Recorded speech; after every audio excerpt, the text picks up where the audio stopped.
We had legends coming out of the woodworks for the go-home show for Hell in a Cell.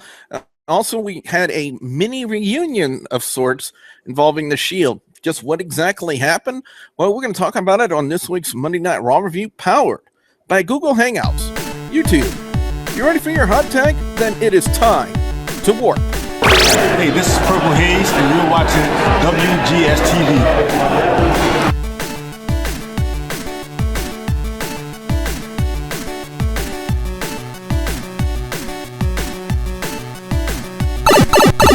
YouTube, you've worked your way back into another episode of WGS-TV right here on youtube.com/WrestleGamer. I am the WrestleGamer, Double B Bucho. Today is Tuesday, October 20th, 2015. I want to give a shout out to some people over the weekend. If you guys have been following me on Facebook, yours truly, the WrestleGamer, went to the Louisiana Comic-Con over the weekend, and I'm still in the process of editing the videos. Apparently, my hands, when I try to hold the camera, tend to shake just a little bit. It's a common thing I've been having for quite some time. So I'm trying to use the YouTube stabilization feature to kind of counteract a lot of that. So, and apparently YouTube takes forever when it comes to doing something like that. But one of the booths that the girls, I said girls, they've gotten to know me really well over the past couple of years, because I met them first at MechaCon a couple of years ago, and we met again at Louisiana Comic-Con, and they decided to give me because a lot of the shirts you see me wear on here are from them, and there's really cool, unique designs.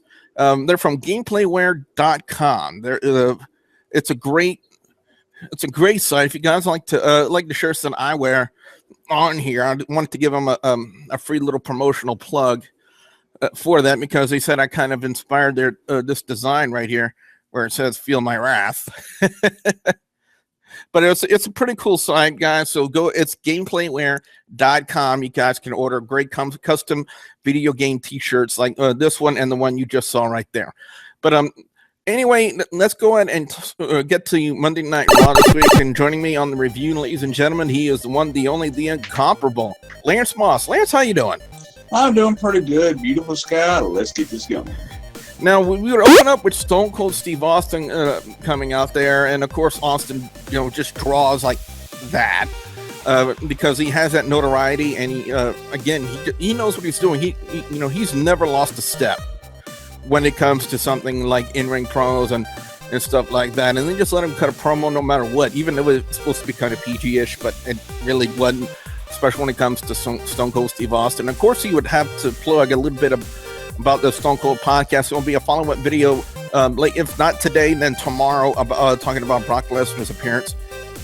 Because I'm at the time of this recording of this review, I have not seen the Stone Cold podcast for that, so I'm gonna have to watch it first.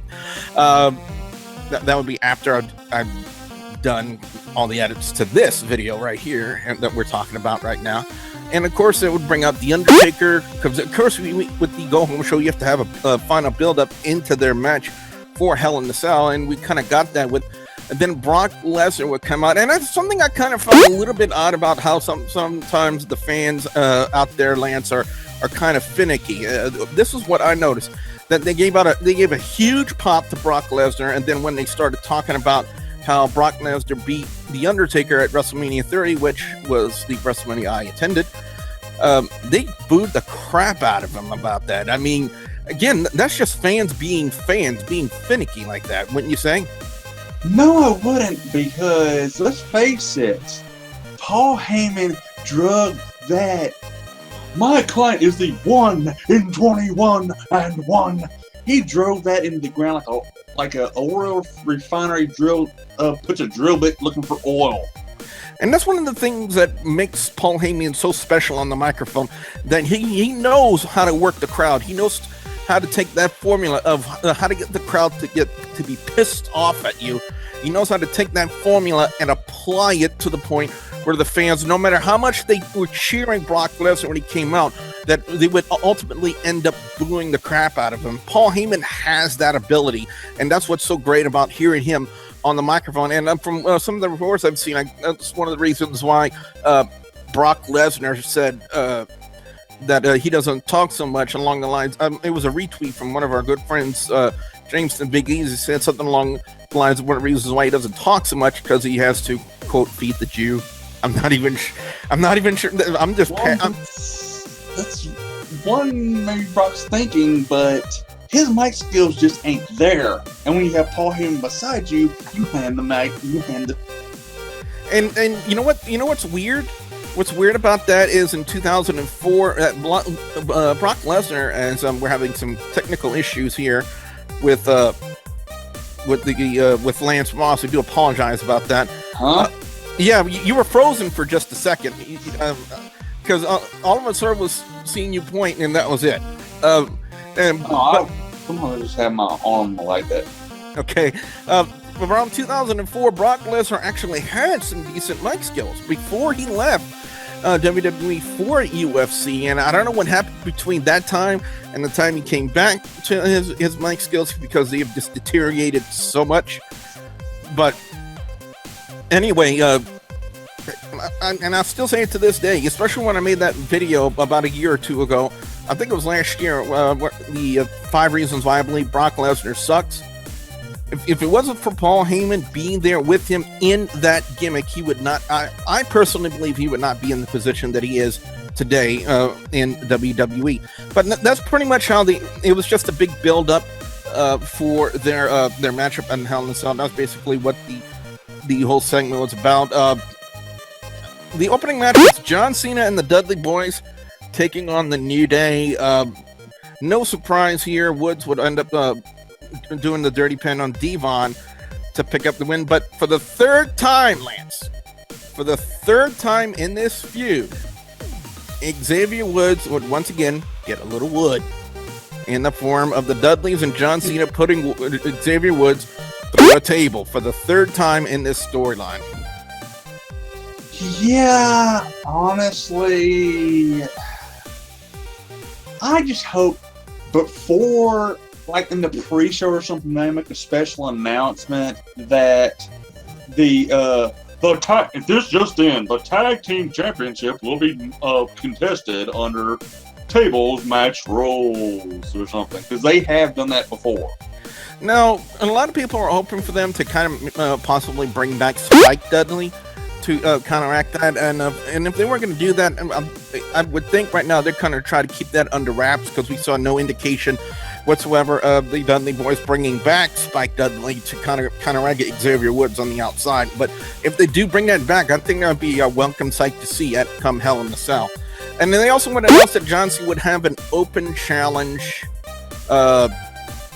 United States Open Challenge match at Hell in a Cell, and one would think at first it would be Dolph Ziggler, but that got readily put on the back burner for something else, and we'll explain in just a second. They were reporting throughout Monday Night Raw that Randy Orton did not make a tour date from Mexico, and another date I'm forget offhand, and neither did Luke Harper. Both men were missing in action, and they had no idea what happened.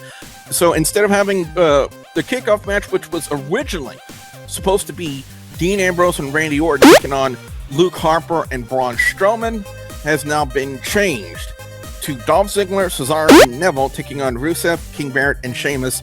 I think for the third time, if I'm not mistaken, or it might be the second time, I'm not sure. But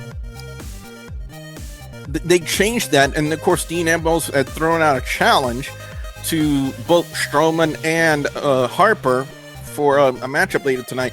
And we'll discuss a little bit more about how that turned out when we get to that point in the show. Nikki Bella and Alicia Fox taking on Naomi and Sasha Banks. Oh boy, Lance, another Divas tag match. I mean, how exciting was that? Woohoo! And who knew Teddy Long was booking the Divas now? Oh yes, it was definitely, the Divas Revolution was exciting at first, and then it has just died. It has just died. Vince McMahon, get your head out of your dick. No, Vince McMahon, get your head out from between their legs. Nikki Bella would end up hitting a rack attack on Naomi to pick up the win. And we would have kind of a little bit of a confrontation. First off, for Shawn Michaels, I think he owes that kid a slice of pizza. Well, since it was in tech, he probably already knew him, and that was just a plant. Yeah. Yeah, I would say that because, of course, you wouldn't let a stranger, no matter how famous he was, just come up to your kid and take a slice of pizza from him and take a bite out of it. I mean, but anyway, apparently Seth Rollins would come out and apparently would take offense to the fact that Shawn Michaels, instead of introing the WWE World Heavyweight Champion like he was told to by Triple H, apparently, and we all know what Shawn Michaels' classic response is. They tell him to go do something, he does the complete opposite. Hence Degeneration X, hint, hint, wink, wink. And then at some point in the segment towards the end, Shawn Michaels would announce that Seth Rollins was going to be in a match against Ryback. Now, for all intents and purposes, it was an okay match between the two. It wasn't a very long match, to say the least, but it was Seth Rollins hitting the pedigree on Ryback to pick up the win. So that's really pretty much just cut and dry right there, I would think. Now, onto the six-man tag, Lance. Dolph Ziggler, Cesaro, Neville taking on Rusev, King Barrett, and Sheamus. There was just something about this six-man tag that just, for some reason, did not interest me. Yeah, I mean, it's probably because you could tell it was obvious filler. It was good filler, mind you. Good filler, but you could obviously tell they just went, you, and you. Y'all do a six-man tag. Go! Yeah, and the finish would be kind of a role reversal because, as we've seen in the past week on Raw and SmackDown, it was King Barrett, rather, with the bullhammer elbow from the outside, while Sheamus picked up the pinfall while the referee was distracted. However, on this instance, it was kind of reversed. It was Sheamus, pardon me, with the bro kick to Dolph Ziggler from the outside, while Wade Barrett picks up the pin. So Rusev, King Barrett, and Sheamus pick up the win. And if they do something like that again for the Hell in a Cell kickoff, I'm going to be like, okay, that sucked.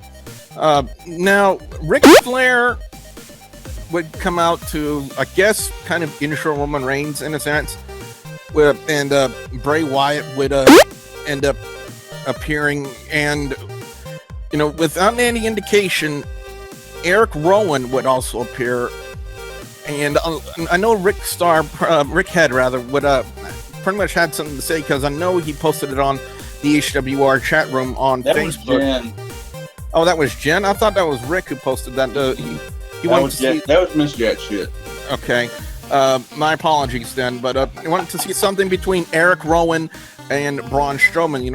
That one. I thought you were talking about the Ric Flair poll. No. I'm going to leave that as it is. I ain't stupid.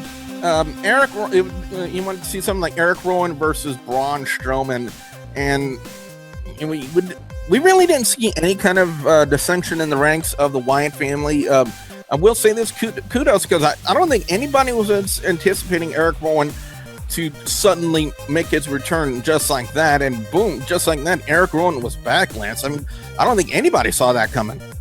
No. But did you notice where Roman Reigns botched? Not really. Okay, he goes, I'm going to get 3 chairs. He said 3 chairs. 1 for me, 1 for you. Oh, yeah.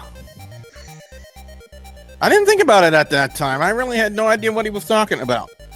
But we would then get an announcement. At first, it was going to be a 3-on-2 handicap match for the Wyatt family versus Roman Reigns and Dean Ambrose. And then, a shocker of shockers, Shawn Michaels talks Seth Rollins into teaming with Roman Reigns and Dean Ambrose to take on the Wyatt family. And I'm like, okay, mini Shield reunion right here. Something that I think a lot of fans have been wanting to see ever since they broke up, a reunion of the Shield. Now, whether we're going to go that route, well, we're going to talk about it when we get to that match. Charlotte and Brie Bella. I like Charlotte a lot. And I think Brie Bella is the more talented Bella. Oh, hell yes. Than Nikki. One thing I got to note here, because Rick had it up on the HWR chat room. If Did you notice the placement of Brie Bella's right foot when Charlotte was doing the figure 8, where it ended up going right there? If you know what I mean. I'm not even. You didn't see that? I know. It's just, even with guys in the figure 4, you're getting a foot in that general area. Yeah, definitely. But it was Charlotte with the figure 8 on Brie Bella. I wish I was that foot right about that. What were your thoughts about the segment that happened after the match backstage with Paige? Because they made the initial report that Natalya was attacked on SmackDown, but they don't know who did it, and there was a lot of suspicion about Paige who did it, and then she started throwing out names like Summer Rae, Lana, and even threw in Stratus, Lita's name. What were your thoughts about that one? Well, first off, that shirt she had on, oh my god. And it's, I'd almost bet money they're gonna say Paige did it. Yeah, I wouldn't be surprised about that either. I mean, they really got to do something with Paige, and right now they can't exactly involve her in a match with Charlotte because she's working against Nikki Bella at Hell in a Cell for that one. So even though Paige might want to watch herself insulting Dean Ambrose's girl. Oh yeah, definitely. Because lunatic and crazy can both. Yep, kind of like that. But anyway, Mark Henry and Kevin Owens. I'm gonna say kudos to both Henry and Owens, because my initial thought, I was thinking through the whole match. It's for one thing, I kind of knew that Owens was going to be the one to go over, especially with the Intercontinental title match coming up at Hell in a Cell. What I was thinking about is how are they going to do it, because my initial thinking is with Mark Henry being the size that he is, 399 pounds, that there would be no way that he can get up and leap up that high for the pop-up power bomb. And I was surprised that he actually did it, Lance.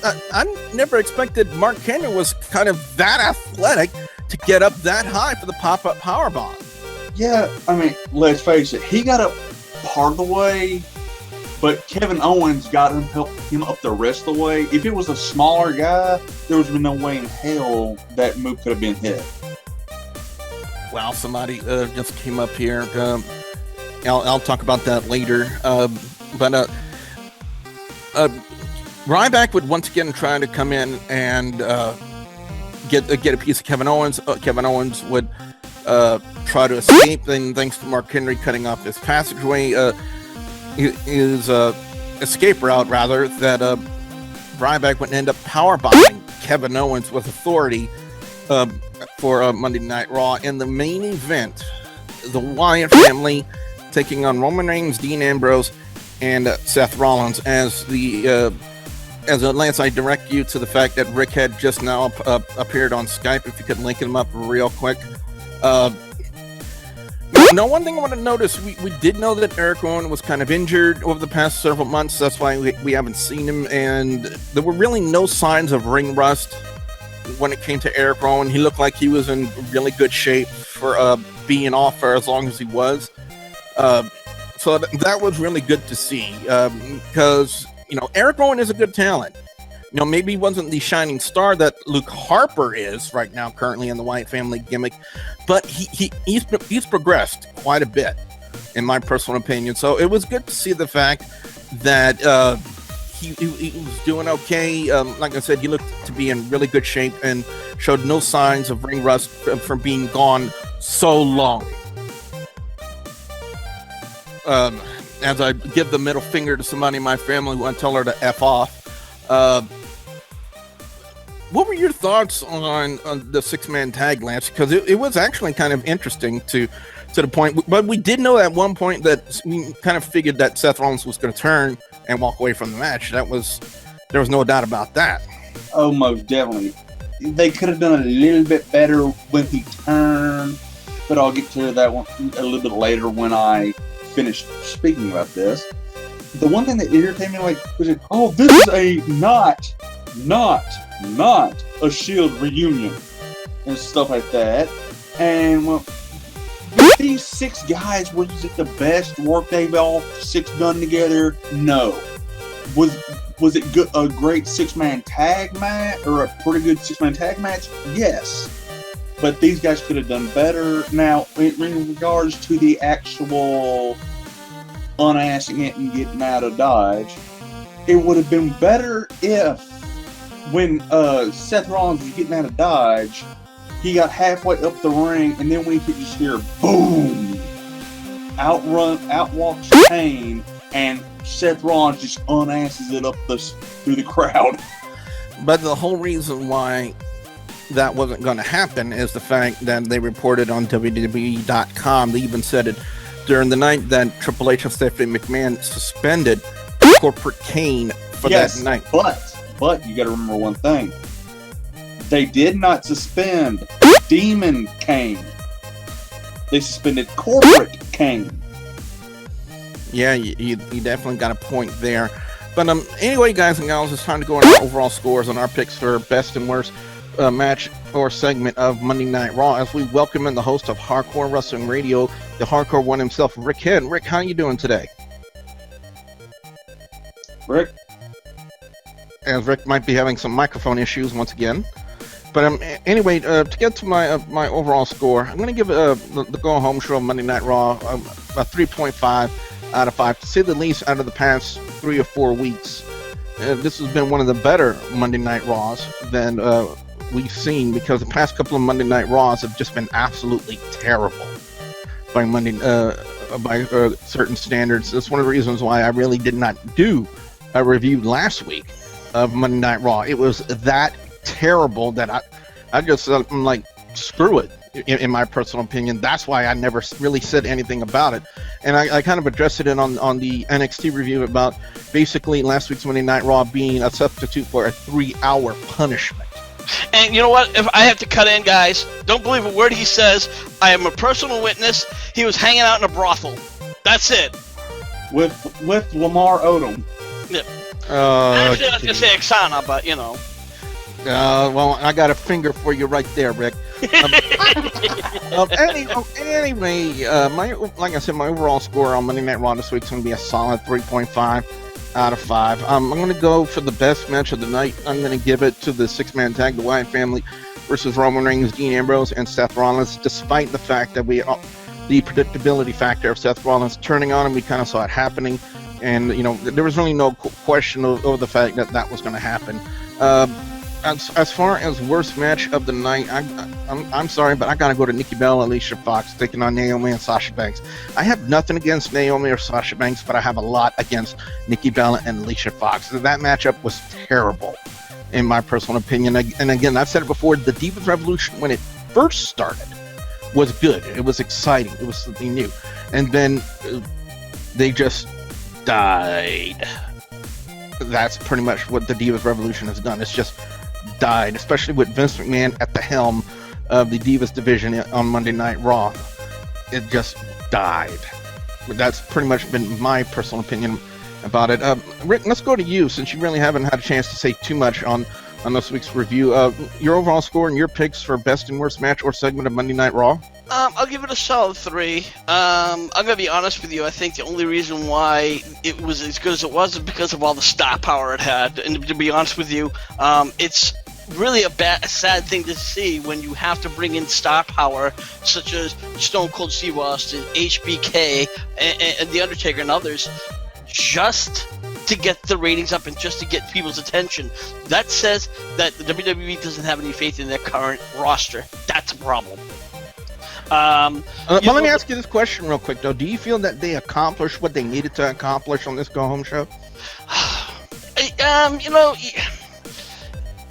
to be honest with you, I can't really say yes, because when I watch it, I watched some of the matches that were okay, and I have to disagree with you. The Diva matches would kind of outshine some of the male matches. Well, I didn't say all of the Divas matches. I just said one of them was yes, terrible. But it's just unreal, and I just, it's getting really bad. But the match itself, overall, it was decent. So the main event, like you said, predictable. I even run off the bat. I'm like, yeah, we know the Seth Rollins is going to bail. I'm going to ask you one last question. What did you think of the way because I think I even commented it on the HWR chat Facebook group about how they were able to like readily sneak Eric Rowan back and on the Monday Night Raw. I don't think anybody saw the fact that Eric Rowan was going to make his return just out of the blue, just like that. Yeah, well, you know, I have to admit, at first I didn't even realize it was there until he popped in the ring. I'm like, oh, there he is. And the way they did it, I really don't care for, because I really thought, this is my personal opinion, that they should have brought him in as a baby face where you could have the white sheep versus the black sheep. I thought that would have been something that would have been really good, but unfortunately they didn't want to go that route. Well, like I also said on the Facebook page, that who's to say that still won't happen? They could play it up to the fact that if they do something at Hell in a Cell with them, that they could have the fact that they could probably have Eric Rowan turn on the Wyatt family and turn against Braun Strowman at the same time, and they could try to start setting up a feud like that. They could, but the logic, it wouldn't make sense at that point. I mean, because they just brought him in as a heel. To bring him as a heel now and then turn as a face, if they had done that last night, it would have been understandable. What they should have done is you should have had like, oh my God, what's Eric Rowan doing here, and kind of hang out with the Wyatts at first and then turn. It would have made sense to do it. A week later, or at the end of the week after, like SmackDown and at Hell in a Cell, it's just like, huh? What? You know what I mean? All right, well, yeah, you kind of have a point there. Lance, over to you, your overall score and your picks for best and worst match or segment of Monday Night Raw this week. Overall,